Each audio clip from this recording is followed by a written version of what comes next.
सभाध्यक्षज्यू, प्रमुख अतिथि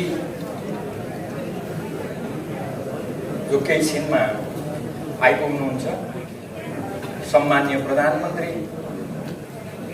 हाम्रो पार्टीका आदरणीय अध्यक्ष कमरेड केपी शर्मा ओलीज्यू, मञ्चमा आसीन हाम्रा कमरेडहरू छविलाल विश्वकर्मा, कमरेड प्रभु शाह, भानुभक्त ढकाल लगायत यस कार्यक्रममा उपस्थित आदरणीय र प्रिय कमरेडहरू, प्रदेश नम्बर 1 का विभिन्न जिल्लासँग सम्बद्ध अहिलेको यो बेलामा अलिअलि दुःखको बेला, तर यो दुःखलाई चिर्दै उत्साहपूर्वक फेरि अगाडि बढ्नको लागि लागिराख्नुभएका कमरेडहरू, कार्यक्रम स्थलमा उपस्थित सम्पूर्ण मित्रहरू,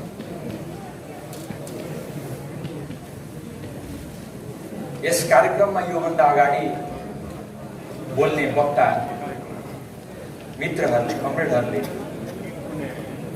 धेरै कुराहरूमा प्रकाश पारिसक्नु भएको छ। हाम्रा प्रमुख अतिथि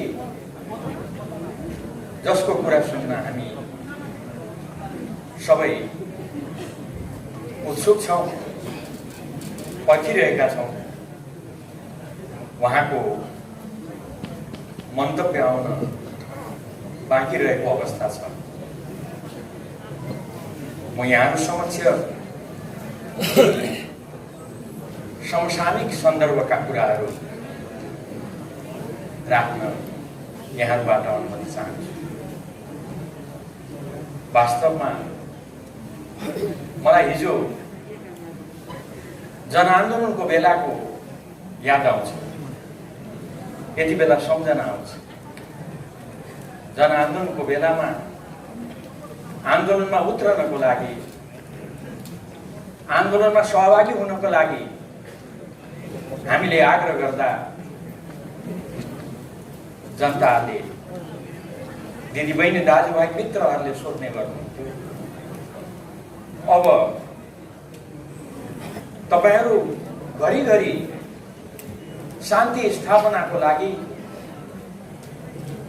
प्रजातन्त्र स्थापनाको लागि आन्दोलनमा उत्रनु पर्यो भनेर भन्नुहुन्छ,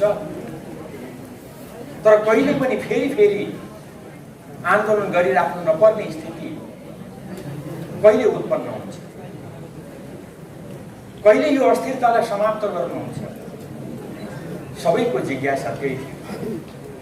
मलाई राम्रो सम्झना छ, हामीले जवाब दिएको हिजो अस्ति जस्तो लाग्छ। अब फेरि आन्दोलन गर्नुपर्ने स्थिति हामी आउन दिने छैनौँ। तर हामीले भन्यौँ हामी यो अस्थिरतालाई समाप्त गर्छौँ। अब देशमा कहिले पनि अस्थिरता हुन दिने छैन।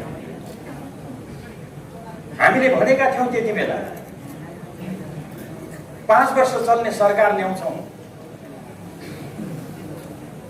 सरकार 5 वर्ष चल्छ, तपाईहरु मत हालेर पठाउनुहोस्, त्यो सरकारले 5 वर्ष सेवा गर्छ। तर दुःखका साथ त्यो ठाउँबाट मैले आफ्नो कुरा सुरु गर्नुपर्ने छ, अवस्था छ।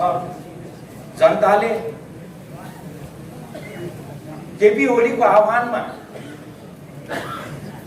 केपी ओलीको आग्रहमा, केपी ओलीलाई प्रधानमन्त्री भनेर, केपी ओलीलाई 5 वर्षको लागि प्रधानमन्त्री मानेर निर्वाचनमा जिताएर पठाएको हामीले अलिकति भए पनि त्यो कुरालाई स्वीकार गर्नुपर्छ। हामीले 5 वर्ष नपुगिकन फेरि उस्तै स्थिति सामना गर्नुपर्ने स्थिति आयो। प्रधानमन्त्रीले भन्नुभएको छ बाध्यता, यो बाध्यताको कारण मैले फेरि जनताको बीचमा उजुर लिएर आउनु पर्यो। यो बाध्यताको कारण फेरि जनताको बीचमा मैले आफ्नो कुरा भन्न आउनु पर्यो। तर स्वाभाविक रूपमा यो स्थितिमा हामी अहिले यहाँ जम्मा भएका छौँ। यसलाई छिर्दै अगाडि बढ्नु बाहेक हाम्रो अगाडि विकल्प छैन। प्रधानमन्त्रीज्यूको भनाइ छ, जब कुनै पनि विकल्प देखिँदैन त्यति बेला जनतामा जानु नै सबैभन्दा राम्रो उपाय हो। त्यसैले अहिले जनताको बीचमा जानको लागि भनेर हामी अग्रसर भएका छौँ र त्यही क्रममा हामी यहाँ अहिले भेला भएका छौँ। कमरेडहरू,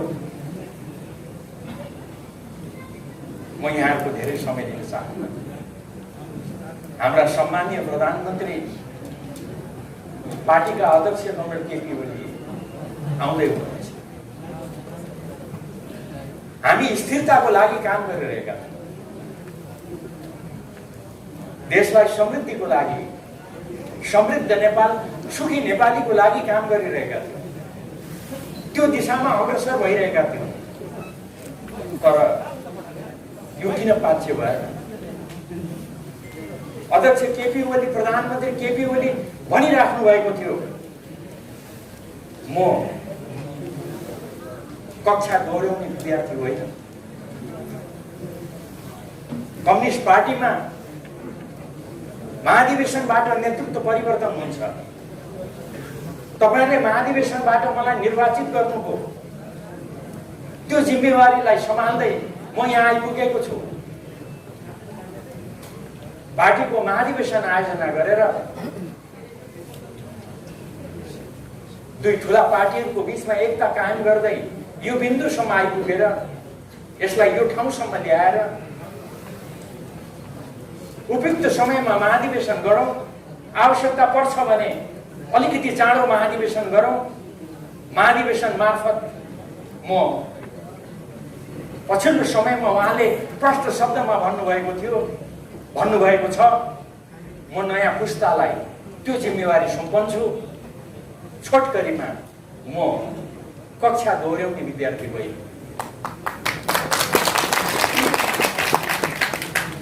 पार्टी महाधिवेशन मार्फत नेतृत्व सुम्पर्ने नयाँ पुस्तालाई अनि निर्वाचन मार्फत जनताको जनादेशको आधारमा नयाँ सक्षम व्यक्तित्वलाई प्रधानमन्त्री पद सुम्पर्ने उद्घोषणका साथ प्रधानमन्त्री पार्टी अध्यक्ष केपी ओली अगाडि बढिरहेको बेलामा यस्तो स्थिति उत्पन्न किन गरियो? किन यो ठाउँमा हामी आइपुग्नु बाध्य भयो? प्रश्न भनेको के हो? यो प्रश्नको जवाब आउने दिनहरूमा हामी पाउँदै जानेछौँ। मलाई आश्चर्य लाग्यो, मैले अहिलेसम्म पत्याएको छैन। आफ्नो पार्टी अध्यक्ष महाधिवेशन चाँडो सम्पन्न गरेर नयाँ पुस्तालाई नेतृत्व सुम्पर्ने उद्घोषण गर्नुभएका अध्यक्ष, नयाँ जनादेशबाट नयाँ नेतृत्वलाई प्रधानमन्त्री पद सुम्पर्ने उद्घोषण गरेका प्रधानमन्त्री केपी ओली, उहाँलाई किन यो अवरोध, किन यी अप्ठ्याराहरू उहाँको बाटोमा तेर्स्याइन्छ? आदि प्रश्नहरू उठिरहेको बेलामा अस्ति सञ्चार माध्यमले एउटा समाचार प्रकाशनमा ल्यायो, उद्घाटित गर्यो। दुईजना नेताहरू भेट्न जानु गए। भेटेर हाम्रा प्रतिपक्षी साथीहरूलाई भन्नुभयो अरे संसद पुनर्स्थापना गरौँ। पुनर्स्थापित संसदमा प्रधानमन्त्री त तपाईहरुलाई नै बनाउँछौँ, भन्नुभयो रे मैले कुरा राम्रोसँग बुझेँ। मलाई त ठ्याक्कै विश्वास लागिराखेको छैन। अहिले पनि विश्वास नलागी मैले तपाईँहरूलाई सुनाएको मात्र हो। मलाई यो कुरामा विश्वास छैन। अनि फलानो जानुभएको थियो भनेर यसो नक्सा पनि देखाउनुको साथीहरूले कता कता चिनेको जस्तो लाग्यो। तर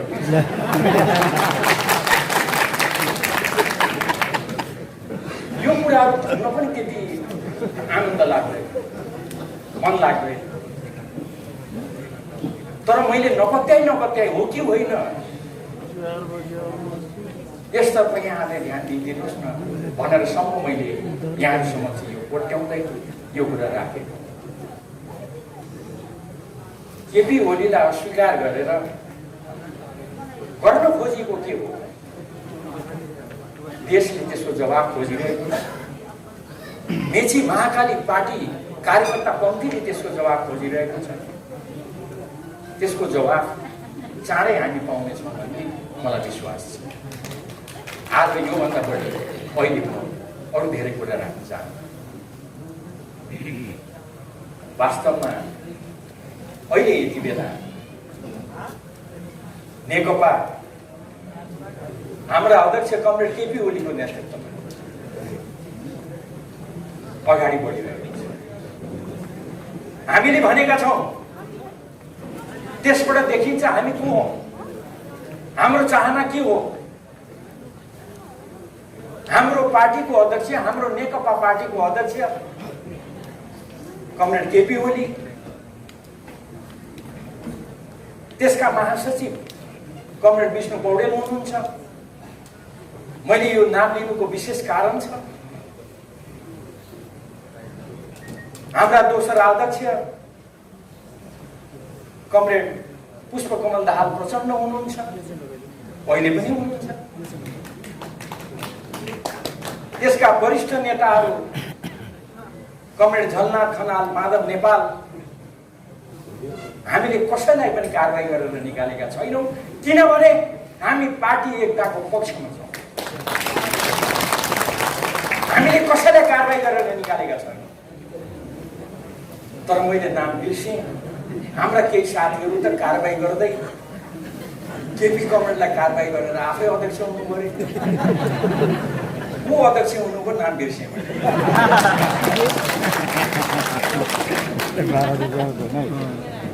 हाम्रै केपी कमरेडसँग अलिक अगाडि कुनै निर्वाचनमा हार्नु भएको थियो अरे।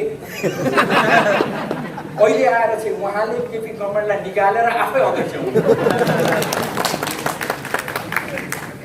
कस्तो सजिलो तरिका रहेछ थाहै थिएन। तर्फ जान चाहन्छु। मलाई पत्यार नलागी तर अस्ति निर्वाचन आयोगमा पुगेपछि भने यी केही कामहरू गर्न खोजिएको रहेछ भन्ने थाहा हो। अनि मैले तपाईँहरूलाई सुनाएको।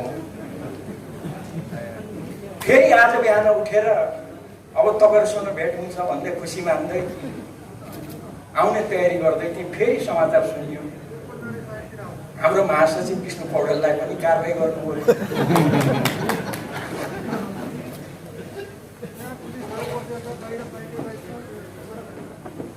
यो सबै त बुझियो। अध्यक्ष कमरेडलाई निकालेर आफै बन्नु भएछ, महासचिवलाई निकालेर अब आफै बन्ने हुनु होला। अब त्यसमा पनि खै 5-10 जनै लाग्नु भएको छ अरे। महासचिव कसलाई बनाउनुहुन्छ थाहा छैन।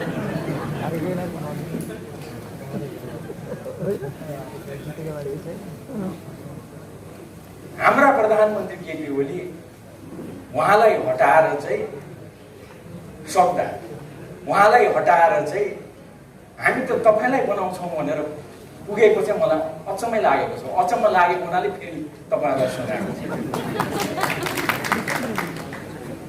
म त यो के को परिचय, यो के गर्न खोजेको, यसको जवाब अरू धेरै म भन्दिनँ। यो सम्पूर्ण कुराको जवाब साथीभाइहरूले, तपाईँ हामी सबैले जनतालाई दिनुपर्छ। मेची महाकालीमा हामीलाई पर्खिएर बसेका पार्टी पन्थीलाई अहिले अरू धेरै म यस बारेमा टिप्पणी गर्न चाहन्छु। देखिँदैन हो पछाडि हामीले यहाँ राखेर तपाईँहरूले यही मान्छे देखाउनु कमरेडहरू आउने बेलामा अहिले टाइममा आउनुहुन्न धेरै घटनाक्रमहरू उहाँहरू टाइममा आउनुहुन्न आएर जहाँ भन्दा त्यहीँ टेन्सन हुन्छ यता बस्नु। निर्वाचन आयोगमा आधिकारिकताको विषय उठिरहेको छ, छलफल भइरहेको छ। सम्मानित सर्वोच्च अदालतमा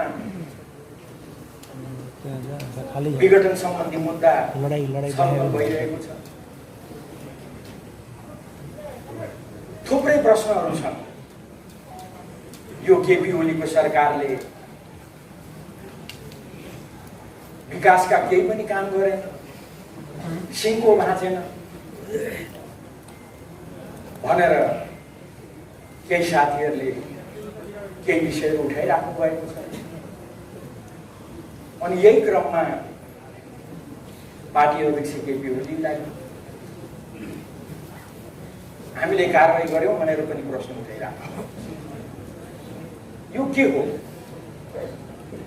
यसको बारेमा म थोरै समय यहाँको लिन चाहन्छु।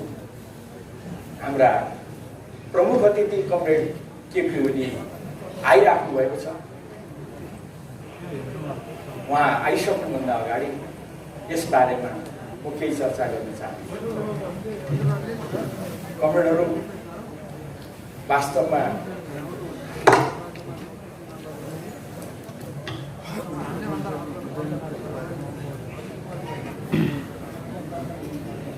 यसै सन्दर्भमा उठेका केही कुराहरू, उदाहरणको लागि प्रत्येक विषयमा विवाद उठाउने, जनतालाई निराश बनाउने, पार्टीपन्थीलाई निराश बनाउने खालका कामहरू अहिले भएका छन्। उदाहरणको लागि प्रधानमन्त्री केपी ओलीले संसद विघटनको सिफारिस गर्नुभयो, राष्ट्रपतिले विघटनको घोषणा गर्नुभयो। अनि प्रश्न उठ्यो, प्रधानमन्त्री केपी ओलीले राजीनामा गर्नुभएको छैन, किन राजीनामा गर्नुभयो? अनि राष्ट्रपतिले यो सरकारलाई किन काम चलाऊ घोषणा गर्नु भएन? प्रधानमन्त्री केपी ओली त मन्त्रीमण्डल पुनर्गठन गरिराख्नु भएको छ। अहिले संसद विघटन गरेको यो अवस्थामा प्रधानमन्त्री केपी ओलीले कसरी मन्त्री परिषद पुनर्गठन गर्नुभयो? पुनर्गठित हाम्रा साथीहरू, केही साथीहरू त यहाँ पनि उपस्थित हुनुहुन्छ।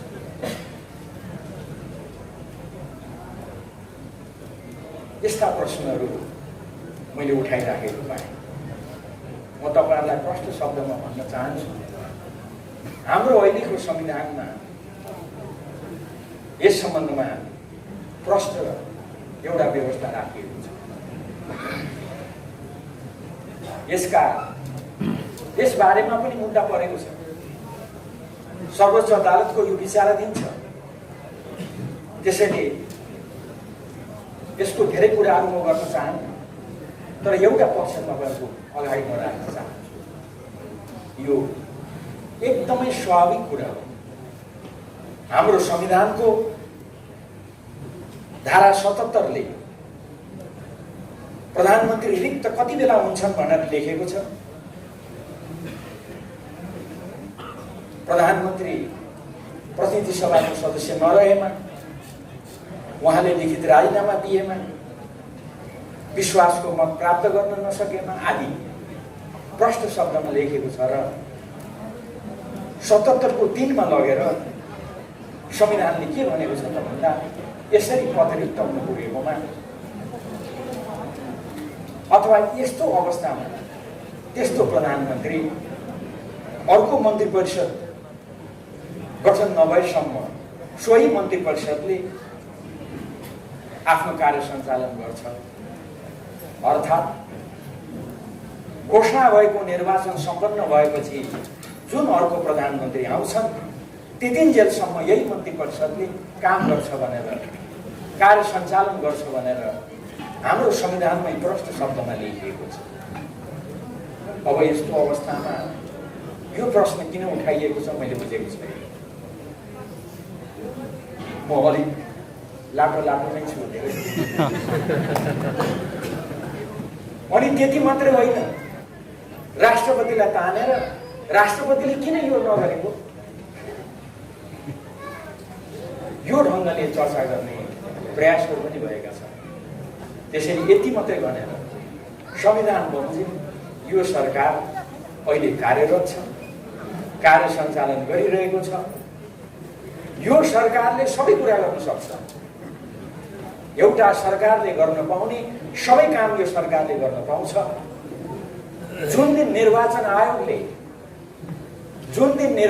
आयोगले आचार संहिता घोषणा गर्छ त्यति बेला आचार संहिताले कतिपय कामहरू रोक लगाउँछ। आचार संहिता घोषणा नगरिन्जेल भने यो सरकारले फुल फ्लेज रूपमा यसले काम गर्न पाउँछ। मैले साथीहरूको तरिका बुझेको छैन। म अलिक आश्चर्य मानिरहेको छु। मैले अघि पनि भने यही बिचमा निर्वाचन आयोग गएर हाम्रा केही साथीहरू, मैले नाम पनि बिर्सेँ, अनुहार पनि बिर्सेँ, तर साह्रै 24 घण्टा देखेको भेटेको प्रिय साथीहरू जस्तो लाग्छ। उहाँहरू गएर निर्वाचन आयोगलाई भन्नुभएछ निर्वाचन आयोगले यो किन कामहरू गरेको,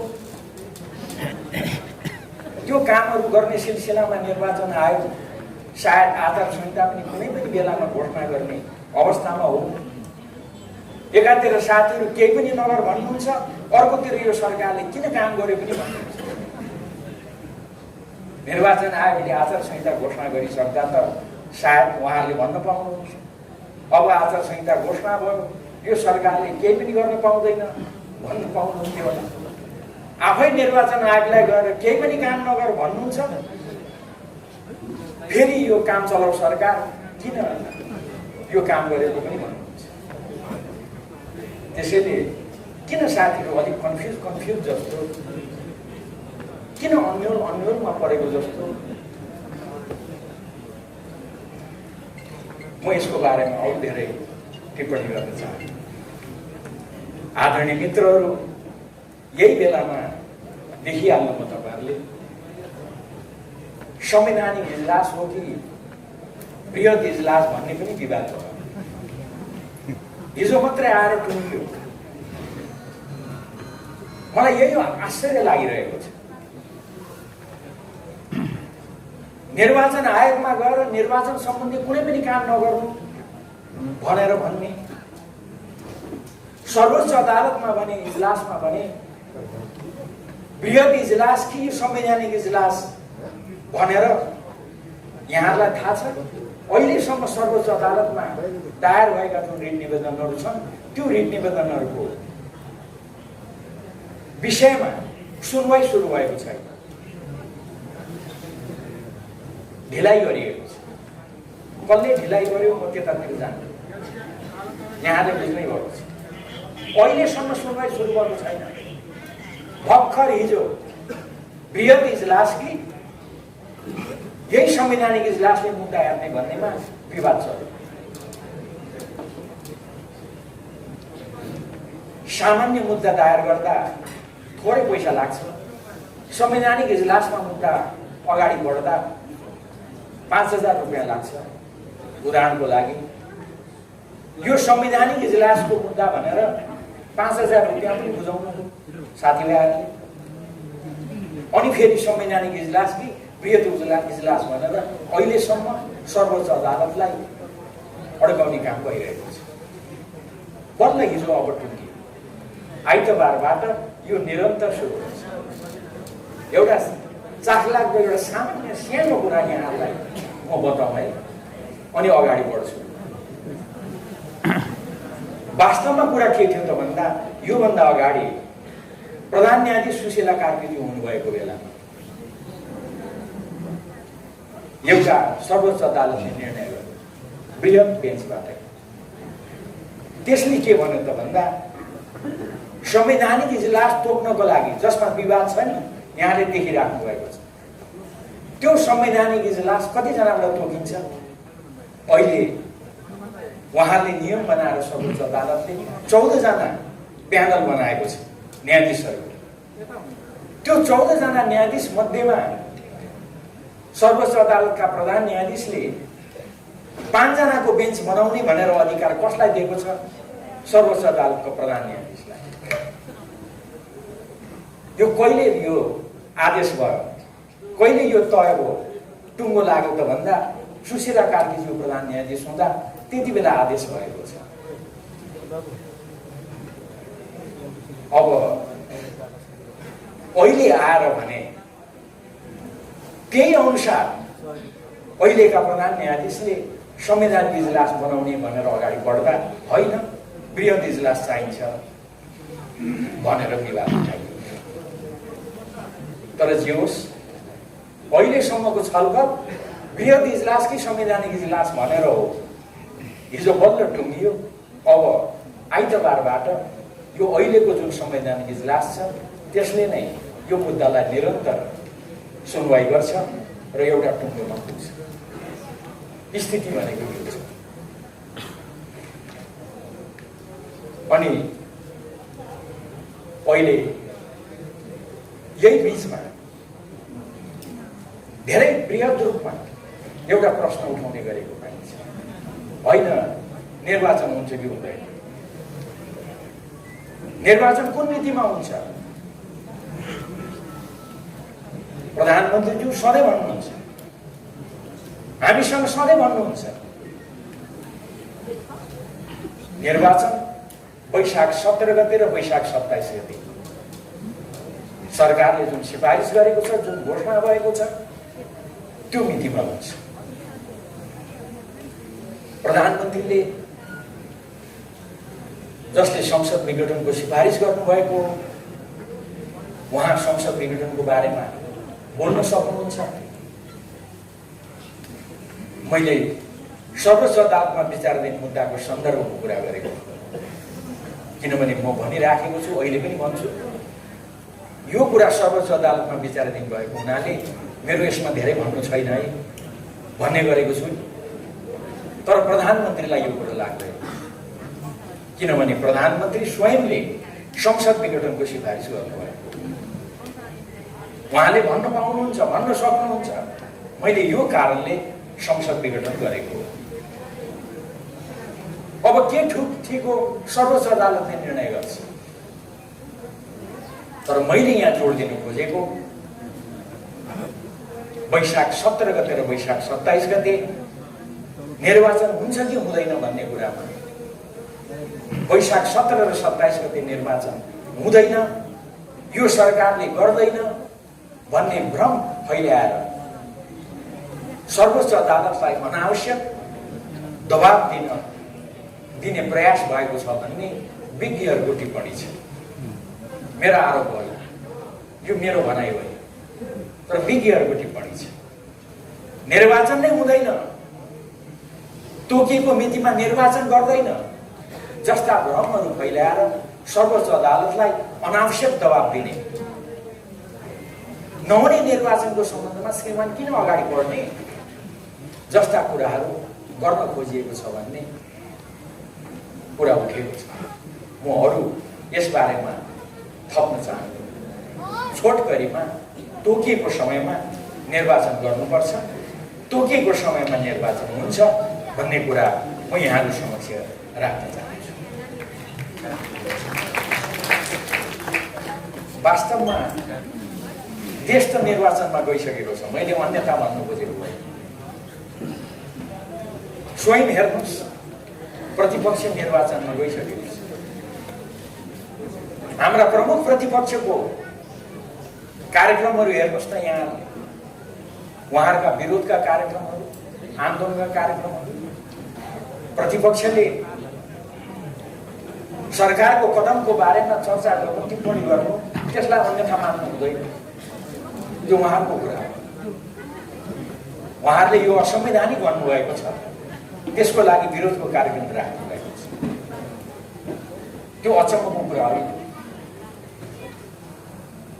उहाँले त्यो कार्यक्रम राख्दा पहिलो कार्यक्रम राख्नुभयो 165 निर्वाचन क्षेत्रमा आमसभा, त्यसपछि अर्को कार्यक्रम राख्नुभयो गाउँ नगरमा आमसभाहरू कार्यक्रमहरू, अब वडासम्म पुग्ने।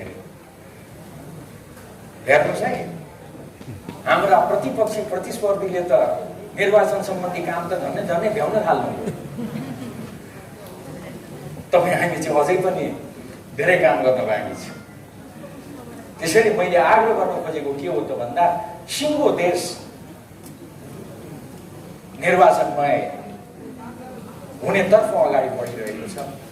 हामीले यो कुरालाई केन्द्र बनाएर अगाडि बढ्नुपर्छ। यो नै हाम्रो जिम्मेवारी हो भन्ने मेरो आग्रह छ। अस्ति भर्खर प्रधानमन्त्रीज्यूले यस दिशामा सिङ्गो देशलाई आग्रह गरिसक्नु भएको छ। यसमा म अरू लामो चर्चा गर्न चाहन्छु। आयोगमा आधिकारिकताको विवाद छ। आयोगमा यो आधिकारिकताको विवाद भएको हुनाले धेरै लामो म यसमा टिप्पणी गर्न चाहन्छु। यो पनि आयोगको विचाराधीन छ। तर यति कुरा तपाईँहरूलाई म भन्न चाहन्छु, हामीले साह्रै मेहनत गरेर, साह्रै गम्भीर छलफल गरेर, तयारी गरेर हाम्रा विधानहरू, हाम्रा अभ्यासहरू, त्यसको यथार्थ धरातलमा उभिएर हामीले निर्वाचन आयोगलाई आफ्नो लिखित जवाब बुझाएका छौँ। हामी ठुलो सङ्ख्यामा निर्वाचन आयोगमा उपस्थित भएर हामीले हाम्रो लिखित दस्तावेज प्रमुख निर्वाचन आयुक्त लगायत आयुक्तहरूलाई दिएका छौँ। हामीले भनेका छौँ। म एक दुईवटा कुरा मात्रै राख्न चाहन्छु। हाम्रो पार्टीको निर्णय गर्ने प्रक्रिया, यसलाई तपाईँहरूले कसरी हेर्नुपर्छ, हामीले यो कुरा विस्तृत रूपमा राखेका छौँ। वास्तवमा जति बेला एकता भयो, एकता हुँदा दुई पार्टी नेकपा एमाले र नेकपा माओवादी केन्द्रको बीचमा यो एकता हुन्छ भनेर पनि कसैले पत्याएका थिए। हामीले निर्वाचनको गठबन्धन गर्दा धेरैले पत्याएका थिएन, तर हामी गठबन्धन गरेर अगाडि बढ्यौँ। पछि दुई पार्टीको बीचमा एकता कायम गर्यौँ। दुई पार्टी बीचको एकता घोषणा गर्दा हाम्रा दुई अध्यक्ष थिए। हाम्रा पार्टीका अध्यक्ष केपी ओली र अर्का अध्यक्ष पुष्पकमल दाहाल प्रचण्डले उहाँहरूले घोषणा गर्नु। तपाईँ हामीलाई सम्झना छ, त्यो घोषणा गर्दा हामीले 60-40 को रेसियोमा हामीले घोषणा गर्यौँ। दुई अध्यक्षले सचिवालय घोषणा गर्नुभयो, स्थायी कमिटी घोषणा गर्नुभयो, केन्द्रीय कमिटी घोषणा गर्नुभयो, अनुमोदन गर्यौँ। त्यो 60-40 भनेको के को आधारमा गरिएको? त्यो सबै सन्दर्भलाई ध्यानमा राखेर तपाईँहरू एउटा निष्कर्षमा पुग्नुपर्छ। हामीले निर्वाचन आयोगलाई भनेका छौँ, हामीले त्यति मात्र होइन, यो सम्पूर्ण यो सिङ्गो पार्टीको विधि प्रक्रिया भनेको सहमति र समझदारी हो। सहमति र समझदारीमा आधारित भएर हामी अगाडि बढ्छौँ। हामीले हाम्रो विधानमा त्यो लेखेका छौँ, हाम्रो त्यो अभ्यास त्यो छ। त्यो कारणले गर्दा हाम्रो पार्टीको एकतालाई यति लामो समय लाग्यो, हामीले त्यो भनेका छौँ। तर अहिले त्यसतर्फ म लामो चर्चा गर्न चाहन्न। बहुमत र अल्पमतका कुराहरू ल्याउँदै विग्रह उत्पन्न गर्ने काम भयो। पहिले त उहाँहरू हुँदा कारबाहीतिर अगाडि बढ्नुभयो र अहिले हामी यो ठाउँमा उभिएका छौँ। हामीले प्रष्टसँग यो सम्पूर्ण दस्तावेज हाम्रा प्रत्येक निर्णयहरूमा हाम्रा प्रथम अध्यक्ष केपी ओलीको हस्ताक्षरले मात्रै सबै काम कारबाहीहरू भएका कुराहरू लगायतका यी सम्पूर्ण कुराहरू हामीले निर्वाचन आयोगमा बुझाएका छौँ। कतिसम्म भने हाम्रा यो अन्य साथीहरूले बुझाउनु भएको निर्वाचन आयोगमा बुझाउनु भएको कागजमा पनि हाम्रो उपस्थितिमा 1 नम्बरमा त केपी ओली नै रहेछ।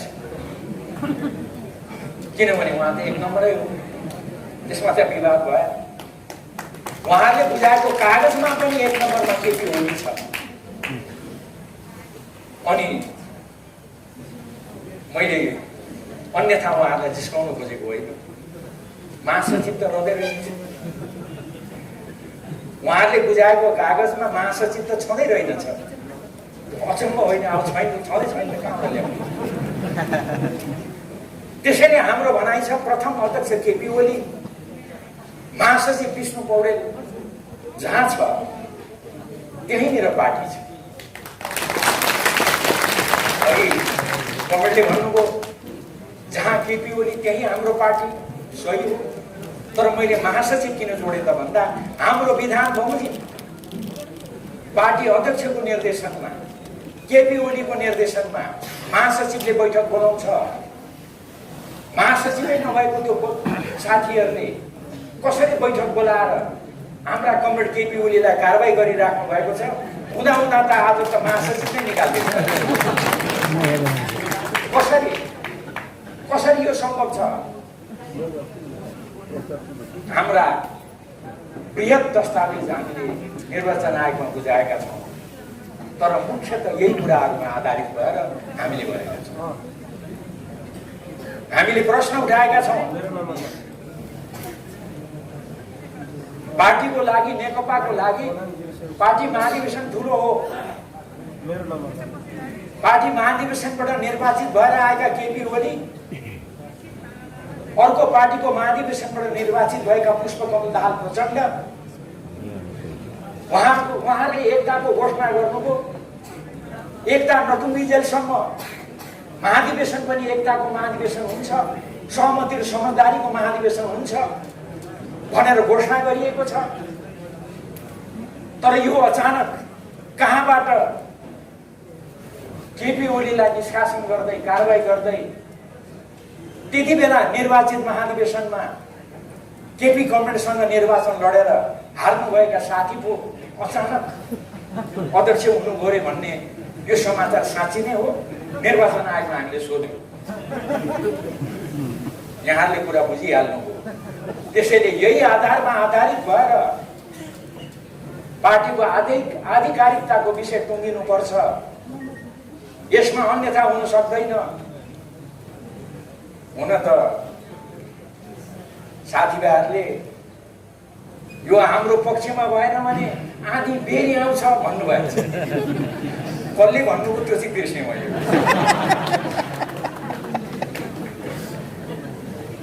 त्यसैले हामी त प्रश्न छौँ, हामी आधी बेरी आउँछौँ भन्दैन।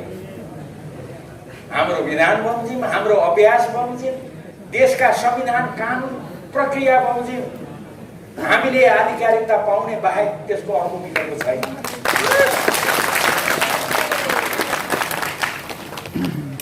यही विश्वासका साथ कमरेडहरू अगाडि बढ्नुहोस्। म यहाँहरूलाई आग्रह गर्न चाहन्छु।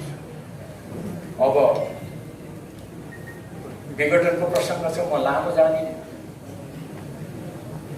हामीले संविधान निर्माण गर्यौँ, हाम्रा अनुभवमा आधारित भएर, विश्वकै अनुभवलाई ध्यानमा राखेर हामीले संविधान निर्माण गर्यौँ। हिजो अस्ति सर्वोच्च अदालतमा मुद्दा परिसके पछाडि साथीहरूले, मलाई पनि खुब मन पराउने साथीहरू माया गरेर मैले बोलेको पनि भाइरल बनाइदिनु भएछ। उहाँहरूलाई मैले धन्यवादै दिन पाएको छैन। म उहाँहरूलाई धन्यवाद दिन्छु। मैले यसबारेमा अरू टिप्पणी गर्दिनँ। मैले त्यति बेला भने पनि साथीहरूले यसको बारेमा चासो राखेर मलाई सोधेको भए त मै भनिदिन्थेँ। 2076 साल श्रावण 4 गते संसदले मेरै पहलमा आयोजना गरेको धुलीखेलको संसदीय मामला पत्रकार समाजको कार्यक्रममा पत्रकारहरूलाई प्रशिक्षित गर्ने सिलसिलामा मैले संविधान बारेमा बोलेका कुराहरू त्यहाँ छन्। ती कुराहरू मैले बोलेका कुराहरू त्यहाँनिर राखिएका छन्। तर अहिले प्रसङ्ग आएको छ, त्यो के हो त भन्दा सम्माननीय प्रधानमन्त्रीज्यूले केही विषयहरू उठाएर उहाँले संसद विघटन गर्नु। उहाँले भन्नुभयो संविधानमा यो देशको राज्य प्रणाली संसदीय शासन प्रणाली हुन्छ भनेर लेखेको छ। म धेरै धारा उपधारामा जान चाहन्न, प्रश्नै छ। त्यो संसदीय प्रणाली भनेको के हो? प्रधानमन्त्रीको लिखित जवाफमा पनि त्यो व्याख्या गरिएको छ। उहाँले भन्दा पनि हामीलाई त्यही भन्नुहुन्थ्यो। उहाँले भन्नुभएको छ संसदीय शासन प्रणाली भनेको प्रधानमन्त्रीको आफ्नो एक प्रकारको विशेषाधिकार पनि हुन्छ। त्यसलाई संविधानले कहीँ पनि निषेध गरेको छ। यो अवस्थामा 2/3 बहुमत भन्ने, 2/3 बहुमतले काम गरेन भनेर आरोप लगाउने, तर मलाई भने सिङ्गो बाँध्न नदिने, यो अवस्थामा मैले कहाँ जाने? मलाई देखाइदिनु पर्यो। प्रधानमन्त्रीजीको यो प्रश्न छ। प्रधानमन्त्रीजीले यही कुरा भन्दै हामीलाई, उहाँले आफ्नो लिखित जवाफमा, मैले यो कुराको जवाफ लिनको लागि कुनै पनि देशमा र यो देशमा पनि सबैभन्दा सक्षम भनेको जनता हो।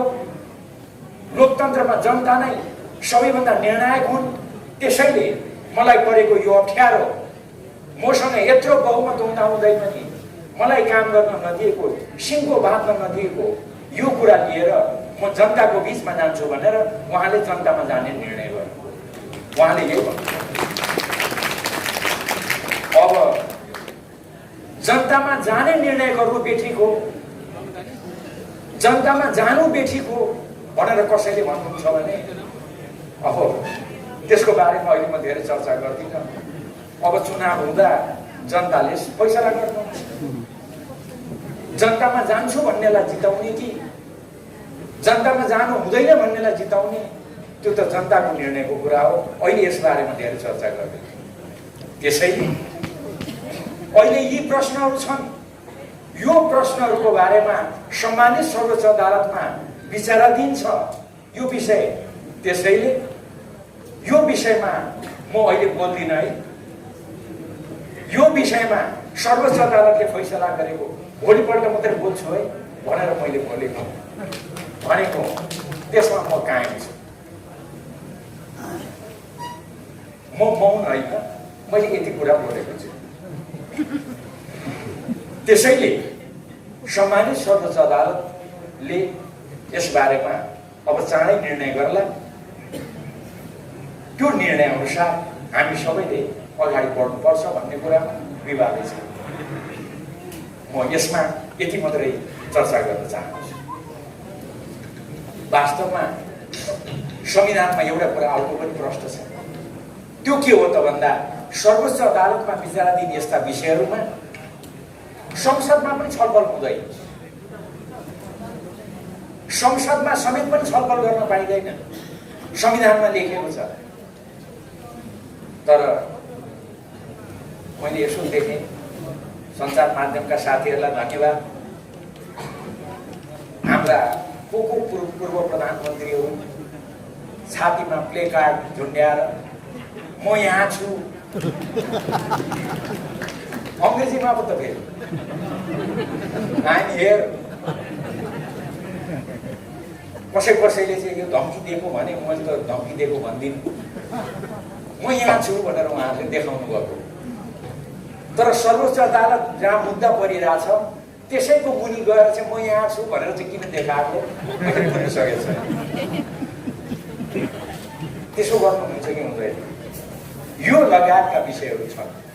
वास्तवमा सम्मानित सर्वोच्च अदालत निर्णय गर्न सक्षम छ, उसले उपयुक्त निर्णय गर्छ। सम्मानित सर्वोच्च अदालतलाई नकारात्मक सकारात्मक कुनै पनि प्रकारको दबाब दिनु हुँदैन। यो कुरा राखेर यो विषयलाई अरू धेरै म चर्चा गर्न चाहन्छु। अब एउटा म अन्तिमतिर जाँदैछु। होइन, यो पार्टीले, यो सरकारले के उपलब्धि गर्यो? थुप्रै कामहरू गरेका छन्। म त्यसतर्फ सबै अहिले चर्चा गर्न चाहन्छु। कतिपय कुराहरू छन्, उदाहरणको लागि भर्खरै हिजो अस्ति भएका कुराहरू, एसिड आक्रमणको कुरालाई दण्डित गर्ने सम्बन्धी कानुन, रेपमा मिलापत्रहरू भइरहेका छन्, त्यसले रेपलाई बढावा दिइरहेको छ, महिला हिंसा बढेको छ, त्यसबारेमा मिलापत्र गर्न पाइँदैन भन्ने कानुन। त्यसै गरेर प्रधानमन्त्रीज्यूको उहाँको मन्तव्यमा पनि आएको थियो, द्वन्द्वको बेलामा घाइते भएका लडाकुहरू जिउमा छर्रा बोकेर हिँडिरहेका छन्, उहाँहरूको खै उपचार? भर्खरै सरकारले उनीहरूको निःशुल्क उपचार गर्ने भनेर निर्णय गरेको छ। ती लडाकुहरू जसले त्यत्रो योगदान दिए सङ्घीय लोकतान्त्रिक गणतन्त्र स्थापित गर्नको लागि, उनीहरूलाई अहिलेसम्म राज्यले किन सम्मान गर्दैन? त्यसैले केपी ओली प्रधानमन्त्रीले हामीसँग सल्लाह गर्नुभयो, छलफल गर्नुभयो, हामीलाई भन्नुभयो, उहाँले घोषणा गर्नुभयो। अब चाँडै त्यो आउँछ निर्णयमा। सङ्घीय लोकतान्त्रिक गणतन्त्रको स्थापनाको लागि योगदान गर्ने ती लडाकुहरूलाई राज्यको तर्फबाट सम्मान दिने घोषणा सरकारले गर्दैछ। भर्खरै भएका काम, पहिलाका थुप्रै कामहरू त्यतातिर म सबै जान चाहन्न। देशलाई घुसको छाना मुक्त गरेको सानो भयो भने ठुलो काम, देशलाई फुसको छाना मुक्त बनाउने। त्यसै गरेर घर घरमा बिजुली पुर्याउने कुरा, मेलम्ची अब केही महिनाभित्रमा आइपुग्छ। त्यसपछि सफा पानी घर घरमा पुर्याउने कुरा लगायतका थुप्रै कुराहरू, देश सुरुङ युगमा प्रवेश गरेका कुराहरू। अनि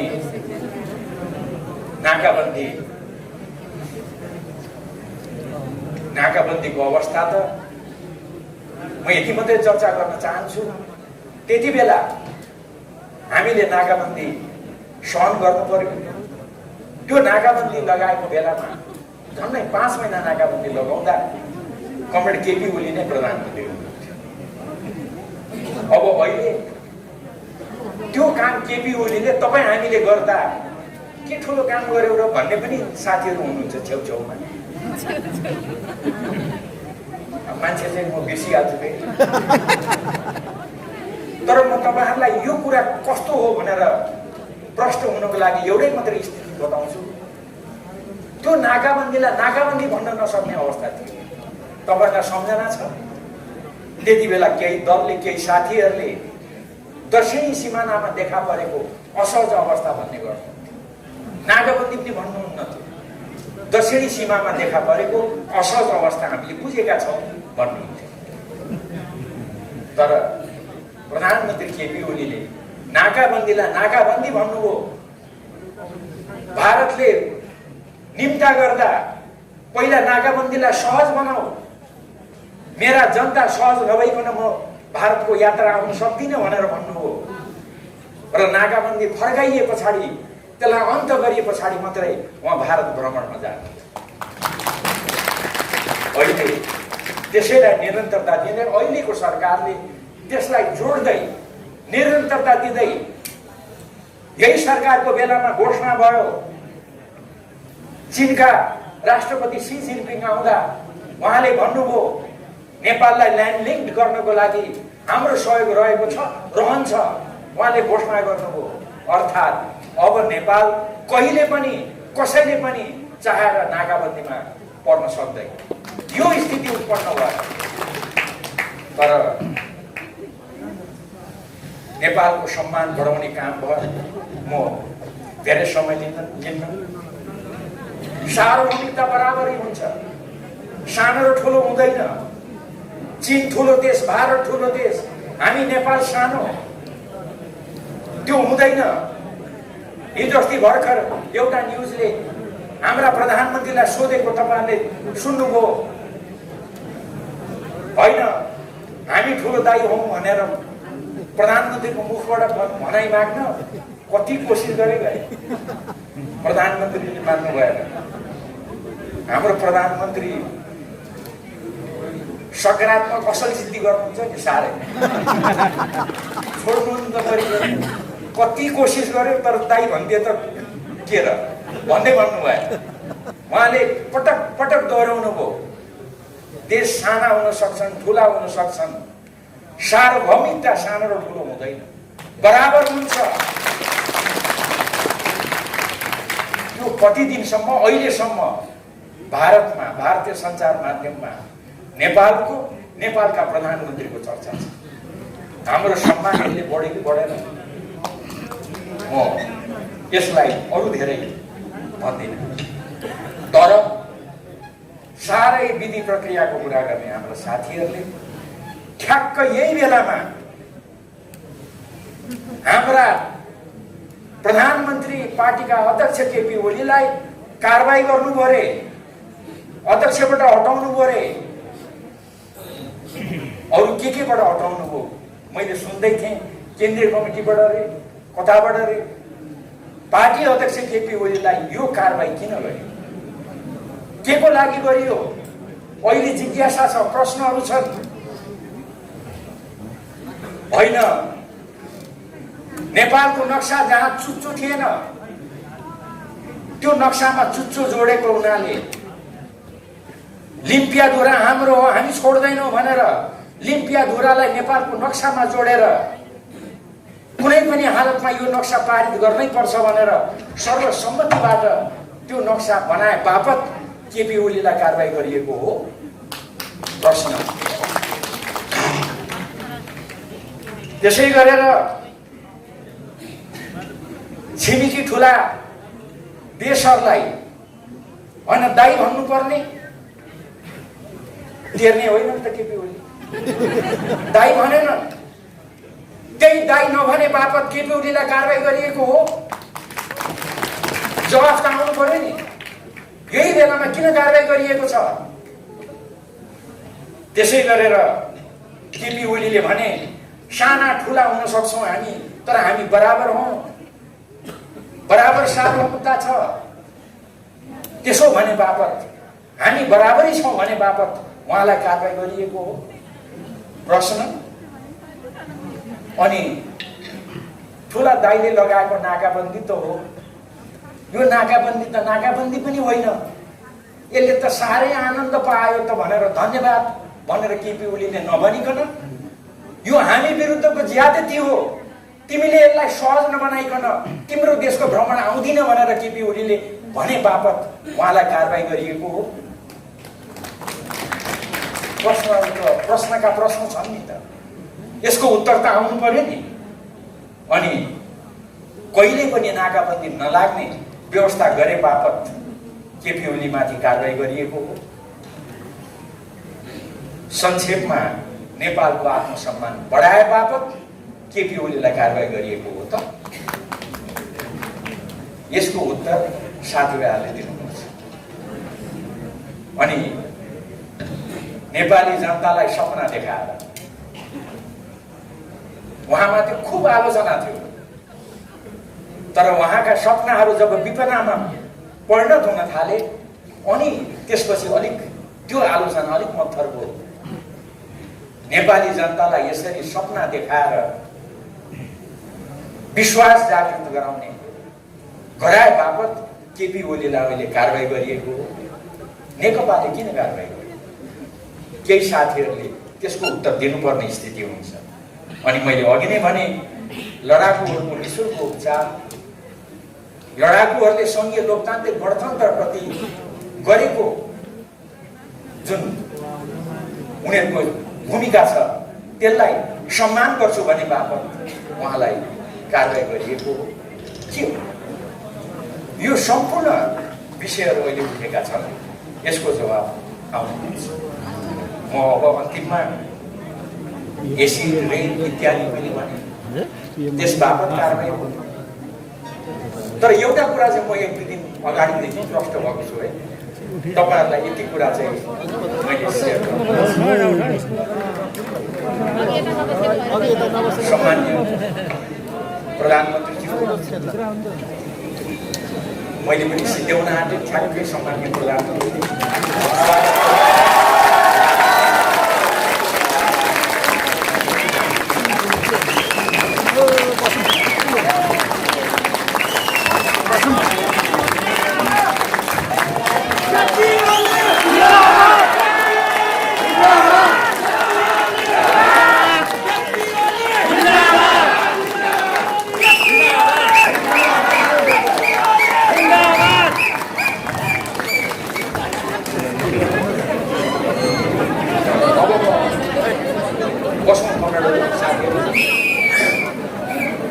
सम्मान्य प्रधानमन्त्री आउनुभएको छ।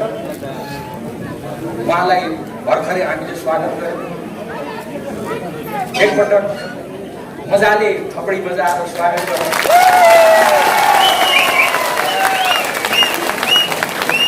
र ठ्याक्कै म आफ्नो मन्तव्यलाई टुङ्ग्याउने बिन्दुमा पुगिरहेको छु। मलाई एउटा ठुलो जिज्ञासा छ मनमा थियो, त्यो के त भन्दा यी सम्पूर्ण अप्ठ्याराका बावजुद जनताको सम्मान बढाउने, देशको सम्मान बढ्ने, देशलाई समृद्ध सुखी नेपालीतर्फ अगाडि बढाउने यति थुप्रै कामहरू हुँदाहुँदै पनि किन यो कुरा देखिएका छैनन्? किन साथीहरूले यो कुरा देखिराख्नु भएको छैन भन्ने लागिरहेको थियो। हिजो अस्ति एउटा घटनाबाट म चाहिँ दङ्ग परेको छु। हेर्नुहोस्, त्यो अन्तिममा सुनाउँछु तपाईँहरूलाई। म सिंहदरबारबाट हाम्रो धरहरा कस्तो भएछ, कति बनिएछ भन्दै हेर्न, रानी पोखरी कस्तो भएछ भनेर जहिले पनि बेला बेलामा त्यहाँबाट यसो धरहरा हेर्दै, रानी पोखरी हेर्दै मक्ख पर्दै म घर फर्कन्छु। हाम्रा प्रधानमन्त्रीजीले त्यो भैँचालो पश्चात बनाएको अब बनिसक्न लाग्यो, रानी पोखरी त सिकियो भन्दै पनि हेर्थेँ म त्यो। तर हिजो अस्ति थाहा पाएको त कहाँ त्यो केपी ओलीले बनाएका रहेछन्। त्यो धरहरा केपी ओलीले बनाएको, कहाँ केपी ओलीले बनाएको? रानी पोखरी केपी ओलीले बनाएको, कहाँ केपी ओलीले बनाएको? त्यो त इन्जिनियरले पो बनाएको त भनेर एकजना साथीले भनेपछि अनि मेरो जिज्ञासा चाहिँ मेटियो कि किन यति थुप्रै कामहरू केपी ओलीले गरेको, यो सरकारले गरेको पनि देखिएन, किन देखिराख्नु भएको छैन भनेको त अब जम्मै इन्जिनियरले बनाएको भन्ने लागेको रहेछ उहाँले। अब यो कोभिड धेरै नियन्त्रण भएको छ। हेर्नुहोस्, अब त्यो केही समय पछाडि आउँछ त्यसको खोप पनि निःशुल्क वितरण गर्ने भनेर केपी ओली सरकारले घोषणा गरिसकेको छ। हाम्रा चिकित्सकहरू अग्रपन्थीमा, उमेर पुगेकाहरू अग्रपन्थीमा निःशुल्क सबैलाई पाउने खोप लगाउने भनेर भनिसकेको छ। तर हाम्रो ती साथीहरूले कहाँ यो केपी ओली सरकारले गरेको हो र, यो त डाक्टरले गरेको भन्दिने। त्यस कारणले मलाई त आनन्द लागेको छ। अब त्यो कुरा त यो रहेछ भन्ने बुझ्यो। खालि एउटै मात्रै अप्ठ्यारो हो त्यसो भन्ने साथीहरूलाई अब चुनाव त आइपुग्यो। चुनावमा चाहिँ प्रतिपक्षीले समाते भने पो अप्ठ्यारो पर्ने हो। मैले बनाएको यो बाटो भनेका छन्, मैले बनाएको यो धारा भनेका छन्, मैले ल्याएको यो बिजुली भनेका छन्। अब प्रतिपक्षीले कहाँ तपाईँले बनाएको, यो त इन्जिनियरले बनाएको भन्ने हो, अप्ठ्यारो पर्ने हो। अब मैले मेरो कुरा सिद्ध्याएँ र अन्तिममा वास्तवमा साथीहरू अलिकति आत्तिनु भएको जस्तो पनि देखिन्छ। उहाँहरूले प्रयोग गरिराखेका शब्दहरू, उहाँहरूले बोलिराख्नुभएका कुराहरू राजनीतिमा छौँ। अब सँगै मिलौँ भनेर एकताकै घोषणा गरेको हामी त अहिले पनि एकताबद्ध नै छौँ भन्ने छ। मैले अघि नै भने हामीले कसैलाई कारबाही गरेका छैनौँ, तर त्यसो हुँदाहुँदै पनि यदि प्रतिस्पर्धामा उत्रनै पर्ने स्थिति उत्पन्न भयो भन्ने साथीहरूलाई लागेको हो भने पनि हामी अझै लामो समय विभिन्न नाताले सँगै हिँड्नुपर्ने अवस्था हुन्छ। आफ्ना शब्दहरू, आफूले प्रयोग गर्ने भाषाहरू, व्यवहारहरू भने तदनुकूल बनाउनको लागि म सबैलाई आग्रह गर्न चाहन्छु। केही दिन अगाडि एकजना साथीले भनिदिनु भयो केपी ओली भनेको त हिटलर हो। मैले एउटा नमुना भनेको, त्यस्तै अरू पनि थुप्रै छन्। हाम्रा कमरेड यस्ता जति कुरा सुनाए पनि उहाँ रिसाउनु, त्यसैले मैले यो सुनाएको। नभए त उस्तै नेतालाई त सुनाउनु पनि डर पर्छ, सुनायो रिसाएर फेरि केही गर्दैला भन्ने। तर हाम्रा कमरेड पटक्कै रिसाउनु, त्यस कारणले मैले सुनाउने आँट गरेँ। मैले यो कुरा किन तपाईँलाई सुनाइरहेको त भन्दा कतिसम्म यो भाषाको प्रयोग। जर्मनबाट आएका मेरा केही आफन्तहरूले पनि यो कुरा सुने अनि मलाई भने जर्मनीमा भएको भए यस्तो भन्ने मान्छेलाई के गर्थे म भन्न सक्दिनँ, मामा भने। किनभने उनी मलाई मामा भन्छ। किन भनेको जर्मनीमा सामान्य मान्छेले पनि सबैको एक मुख छ। हिटलर भनेको 60 लाख कम्युनिस्टहरू मार्ने, नागरिक समाजका मानिसहरू, विभिन्न पार्टीका मानिसहरू, लोकतन्त्रवादीहरू मार्ने, यहुदीहरूलाई मार्ने जल्लादको रूपमा हिटलरलाई लिइन्छ। हिटलरसँग तुलना हुने यो संसारमा कोही पनि छैन भन्ने जर्मनहरूको विश्वास छ। त्यसैले कसैले हिटलर भन्यो भने त्यहाँ मानिसहरूले त्यसलाई साह्रै अन्य रूपमा लिन्छ। अब ती साथी कसरी उहाँले हिटलर भन्नुको आश्चर्य लाग्छ मलाई। मैले नाम चाहिँ बिर्सेँ उहाँको, अनुहार चाहिँ झल्झली छ, सानैदेखि सँगै खेलेको हो कि जस्तो लाग्छ, तर नाम चाहिँ मैले बिर्सेँ। केपी गभर्मेन्टले साह्रै माया गरेर हिजो अस्ति पनि एक तह बढुवा गर्नु पनि के गर्नु, अनि उहाँलाई हिटलर 60 लाख मान्छे मार्ने हिटलरसँग तुलना गरेर अरू धेरै म चर्चा गर्दिनँ। मैले हाम्रा प्रमुख अतिथिलाई पर्खनु पनि थियो, त्यसैले अलिकति समय बढी यहाँहरूलाई यति कुरा राखेर दृढतापूर्वक सिङ्गो देशलाई एकताबद्धै बनाएर जानुपर्छ, सम्पूर्ण कम्युनिस्टहरूलाई एकताबद्ध बनाएरै जानुपर्छ। हाम्रा कमरेड अध्यक्ष केपी ओली दृढतापूर्वक उभिनु भएको छ, सिङ्गो नेकपा दृढतापूर्वक उभिएको छ, त्यसको वरिपरि गोलबन्द भएर अगाडि बढ्नुपर्छ। यही आग्रह र आह्वान गर्दै म तपाईँहरूसँग बिदा चाहन्छु। हवस् त, धन्यवाद।